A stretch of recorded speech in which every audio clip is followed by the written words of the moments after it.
Even if you're not a tech or economics person, it's hard to escape hearing about cryptocurrency. Bitcoin, blockchain, mining, the words pop up more and more often in news cycles. So we spoke to Professor Edward Lehner to make sense of cryptocurrency, in layman's terms, and the technology behind it. To be honest with you, I almost don't know where to start with this. I know Bitcoin can be treated like money, but what is cryptocurrency? So in answering that question, if you have a Bitcoin, there is no physical Bitcoin. It's digital code that lives on a network. So for example, once you have the Bitcoin, you can show and you can prove that you have it, but there's nothing physical about it. Having a digital code that lives on the internet as money can be a strange concept. But just like normal money, there are markets you can trade cryptocurrency on. And you can save your cryptocurrency in special custody services, which will hold on to them for you like a bank.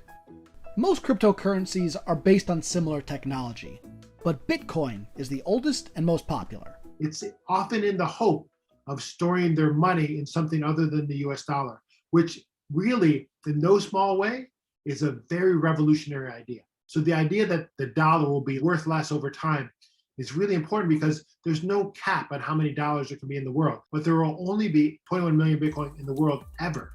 The thought is that whereas a government overprinting money can cause inflation, Bitcoin will hold its value better since there will never be more of it. A deflationary model, limited supply, higher demand. But who says there can only be 21 million? Well, the programming does.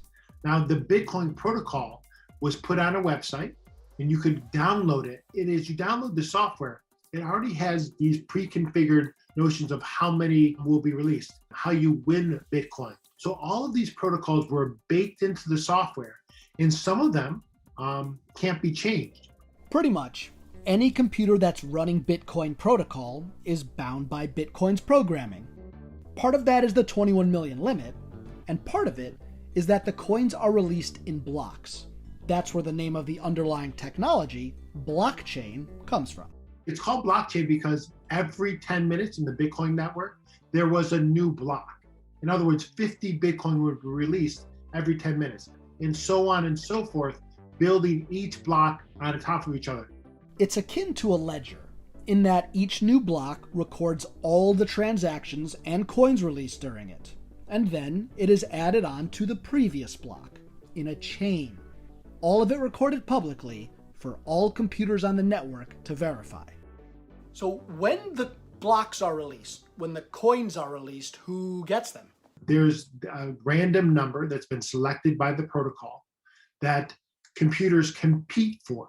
So if my computer's on the network, your computer's on the network, the protocol will be looking for a certain number. And the only way to go through it is for the computer to make thousands, if not hundreds of thousands of guesses until it gets the appropriate number. Once that number is gotten, you get those 50 Bitcoins. So it's a mathematical problem that's set by the protocol, and our computers just keep guessing and guessing until they win, until they figure out what the right number is. This is called mining. In short, for new coins to be released, the Bitcoin programming chooses a random number, and then all the computers connected on the Bitcoin network all try to guess it. Be the first computer there, and you can win that block's coins. And the stronger the computing power, the more guesses you can make, the better chances you have to be awarded Bitcoin. And while these blockchain ledgers are public, that doesn't mean users' identities are public. That's where the crypto of cryptocurrency comes in. So when we're talking about cryptocurrency and cryptography, it's related specifically to public key, private key cryptography. People can see what's going on publicly on the Bitcoin blockchain, but privately you do not have access to your keys. It's an oversimplification, but think of the public and private keys like a username and password, just a lot more secure. And that's part of the appeal. In theory, anywhere you have internet, you can connect to your currency anywhere in the world. So could it be a universal, nationless currency? Of course, that's all part of the experiment.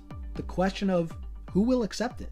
Right? We've been only experimenting for this for 12 years, so I don't want to seem as if I'm a full believer, but the combination of the cryptography, with the combination of the decentralized network, in combination with the deflationary model is really compelling.